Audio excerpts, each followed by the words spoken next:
Dinner's the most annoying decision out of the entire day, not because of the actual cooking part, but because of the deciding factor. Think about how many decisions you make the entire day. Maybe it's like 117 decisions or something crazy like that. The last thing you want to do after a long day at work or taking care of the family, whatever it is you do, you don't want to decide what's for dinner, right? That's the worst question ever. So, to combat that, I'm going to walk you exactly through how I spend pretty much every single Sunday for about 10 minutes or so planning my meal ahead. I always start my process, I write it down in my meal planning OS little notepad I made for myself here. You can see I've got a bunch of different weeks, have some other notepads elsewhere, but we're going to start by making a really easy template. So as you can see here, I follow the same template every time.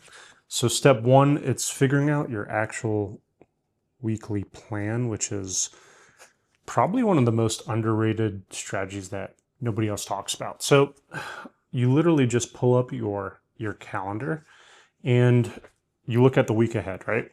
So hopefully you can see this kind of well, not too well, but anyways, next week is St. Patty's Day on Tuesday. Besides that, my wife's going to a concert over the weekend. She'll be in the city. So I know St. Patty's Day and the 20th. So what I do here is I literally write Monday, Tuesday, Wednesday, Thursday. I'll hold it up in a second here. Friday, I draw off some lines real quick. Just like that, nothing too crazy. But basically, I'm figuring out what the week ahead looks like, right? So that means Tuesday is St. Patty's Day, so I'm going to write that down. St. Patty's. The weekend, wife out of town.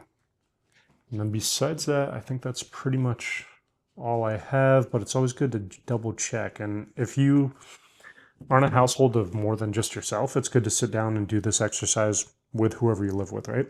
So St. Patty's, wife's out of town Friday. We're not going to worry about this weekend for my wife. St. Patty's will probably go out. I'll walk you through. You'll see where I'm going with this. It'll all come together really nice and neat. So sometimes I have to reference what I'm doing here. So next we're going to look at our actual ideas. I'm going to show you some examples here. So we're going to go through some common meals. Then we're going to go through the actual meal plan. Then we're going to go through some recipes, okay? So the actual meals, important step here as well, is we want to look through what I like to call my go-to meals. So I have a list of a few in each category: breakfast, lunch, dinner. As you can see, for breakfast, I've got my usual, almost always my go-to, honestly. It's overnight oatmeal. Breakfast burrito, easy, make ahead, make a big batch. Yogurt parfait, super easy, ad hoc kind of meal. Takes 2 minutes to make, right? Lunch, chili, tuna sandwich, soup. Dinner, pasta marinara, stir-fry tacos, grain bowl. So out of these options, I usually choose one or so from each category. Same concept I do in the no decision menu on my weekly newsletter. I'll link that down below for you as well. But basically what I'm going to do here is for breakfast, lunch, and dinner, I'm going to decide some meals that I plan on using. So 110%, I'm going to be doing overnight oats. I almost always pick this one, but I never get old of it. It's just good. It's easy to make. You can kind of change it up pretty easy. For lunch, it's going to be pretty cold next week, so I'm going to do soup because my wife loves soup. And she's just come back from a trip, so we'll make it nice for her. So we'll do soup for the whole week, I'm thinking. Plus, probably one day we'll do a tuna sandwich. I always like to add in one easy meal that is a staple meal. So I have bread, tuna on hand, some mayo, right? Some onions, some celery to spruce it up, stuff like that. I always have that kind of stuff on hand. So this will be kind of like our ad hoc meal here. Now dinner, for sure doing pasta marinara. I do that almost every Monday night. And past that, let's see. So St. Patty's Day, we're going to be eating out. So I'm not going to do Taco Tuesday. So it's really just Wednesday, Thursday, Wednesday night. I'm not going to worry about Thursday. So Thursday we'll do stir fry. And this will make more sense in a second here. So as you can see, what we do next year, step 3, we're going to go through the actual meal plan. So this is the most important step. Step 3 the meal plan. So we're going to walk this through. I'm going to try to make it a little neater for you this time. Monday, Tuesday, Wednesday, Thursday, Friday. I tried to make it a little neater. But what we're going to do here is put breakfast, lunch, dinner at the top. Now this is the same concept I did when I cooked for a couple hundred sailors in the Coast Guard, but we did this times, 10 to 16 weeks or so. So we had a cycle menu and then we just repeat on deployment. So pretty much the same concept, just dumbed down in a way. So all of my breakfast, keeping it super simple, we're doing oats.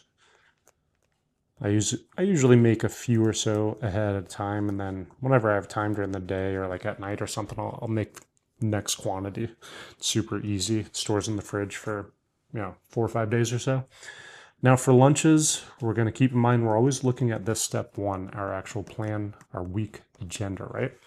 So for lunch, we're going to not worry about, so I'm just going to put a little note here.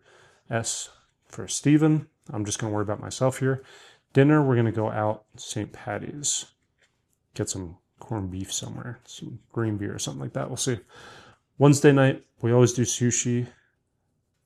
And if you've heard me talk before, and Survivor. Season 50's out, by the way. No spoilers in the comment, please. I haven't started it yet.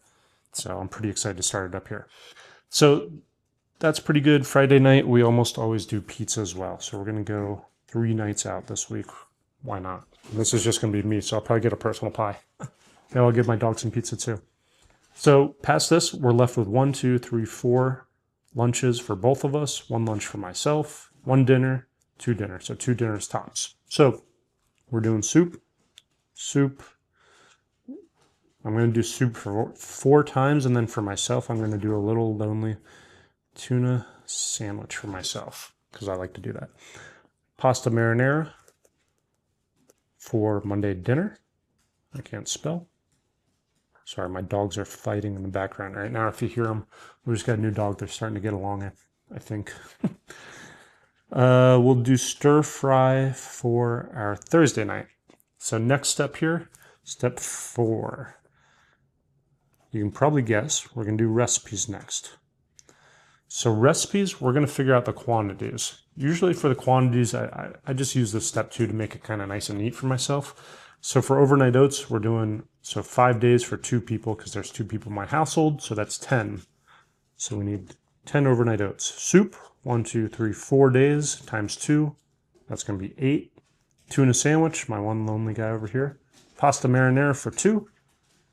And stir fry for 2. So sometimes, like if we didn't go out as much, I might make extra stir fry that carries over to lunch, for instance, or I might make extra pasta marinara that carries over to a Tuesday lunch or a Wednesday dinner. You can kind of get creative, and as I do more of these videos, I'll expand on some other ideas for you. So now we're going to look at the recipes for each of these now. So overnight oats, and this is where it comes in handy, again, having the go-to meals. As you see, I don't even write the recipes on here because I know them like the back of my hand. That's the whole purpose of a go-to meal. You should be able to do this meal in your sleep, think through the recipe, how many servings, etc. Oh my gosh, I got to show you guys these dogs. They're going crazy right now. You see them? We just got her. She's like the little dog, and she's kind of the aggressive one, but he likes it. All right, so back to our story here. Sorry about that. So overnight oats, recipe for that is pretty simple. Oats, milk, berries, and we're going to do some honey. That's a staple item. Put a little asterisk. I already have that in the closet, so I don't have to worry about it. Okay, that's first recipe. And now we're going to think through. So remember, we have 10 servings here. So for oats, I know exactly what these ingredients are going to look like. We'll just use this as one example. I don't need to walk you through each category, but basically for oats, so we can separate it out here to kind of make it simple. So 1 serving of oatmeal is going to be 1 cup of oats, 1 cup of milk, half cup berries, and 1 tablespoon My dogs are going crazy behind me, of honey. Now what we're going to do, we're going to times this by 10. So it's going to be 10 cups, 10 cups, 5 cups, 10 tablespoons. Now with this, we're going to be able to create our grocery list. And you're not actually going to put the cups on here, right? You're going to be able to figure that out. How many cups you'll need of milk, how many cups you'll need of oatmeal. You'll check the bag, figure out the serving size, right? But you're going to repeat this with all of these using the same numbers, the serving numbers. You're going to extrapolate it out into the recipes, and you're going to make it work. And this right here is how you meal plan for your week in 10 minutes or so. 10 minutes for me maybe, but it might take you 30, 40 minutes even when you start. But you're not going to worry about the time at first, right? You're going to worry about the time that it saves you, because even if it takes you 40 minutes, it's going to save you 5 to 10 hours easy during a week, because you're not going to have to decide what's for each meal. And it's going to save you a ton of energy. It's going to reduce the amount of decisions that you make during the day, and it's going to cut down that decision fatigue. Now, simple process, but to make it easier for you, I write about this once a week in my weekly newsletter. It's free. Sign up for it below. If you like this video, give it a like, subscribe to my channel.